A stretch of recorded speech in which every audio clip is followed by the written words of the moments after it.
विवाह सांप्रतिक समाजर एक महत्वपूर्ण घटना। विभिन्न प्रतिकूल परिस्थिति जोगु अधिकांश झील पुओंकर विवाह हो पारुना। तेणु राज्यर अन्यतम अग्रणी स्वेच्छासेवी अनुष्ठान प्रयास पक्षर एहार 12तम सामूहिक विवाह आयोजन करुछि। एहा आसंता 8 तारिख दिन भुवनेश्वर स्थित यूनिट 3 निकटस्थ श्री राम मंदिर में अनुष्ठित हेब। एहार पूर्व संध्यारे अर्थात 7 तारिख में मंगन, मेहेंदी एवं संगीत कार्यक्रम आयोजित हेब। 8 तारिख दिन सकाळ 11टारे यूनिट 2 स्थित आर्य संस्कृति मंदिर 25 जन बर बाहरी राम मंदिर अभिमुखे बरानुगमन करेंगे। एही विशेष मुहूर्त में प्रयासर अध्यक्ष बनबिहारी महांती, विशिष्ट शिक्षाविद बद्रीनाथ पट्टनायक, सुरेश कुमार पत्री एवं अन्य समस्त वरिष्ठ कार्यकर्ता प्रमुख सहयोगर हाथ बढ़ाई। एथिनिमंते एक सांबादिक सम्मेलन में अध्यक्ष श्री महांती एवं बद्रीनाथ पट्टनायक प्रमुख सूचना प्रदान करथिले।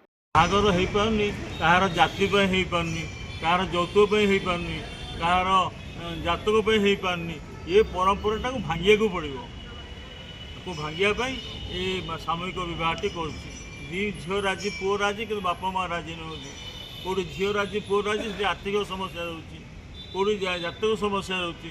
तो ये परंपरा को व्याघात कर आम ये कर 12 वर्ष भितर जो मान को बाहागर करूँ से आज भलरे अच्छे।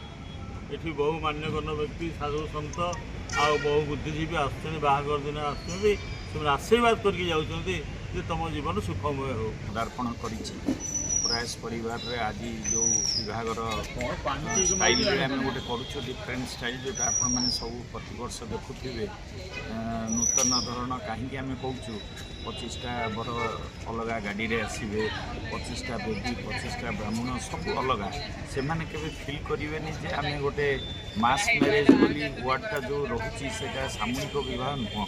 यहाँ मुझे कहि इंडिपेंडेंट विभागर प्रत्येक झील पुओ पिता माता व्यवस्था रोचे, कन्या पिता पुअर पिता माता एमती जो व्यवस्था रोचे आखापाखि 2,500-3,000 लोक खाइबार व्यवस्था प्रति वर्ष करा।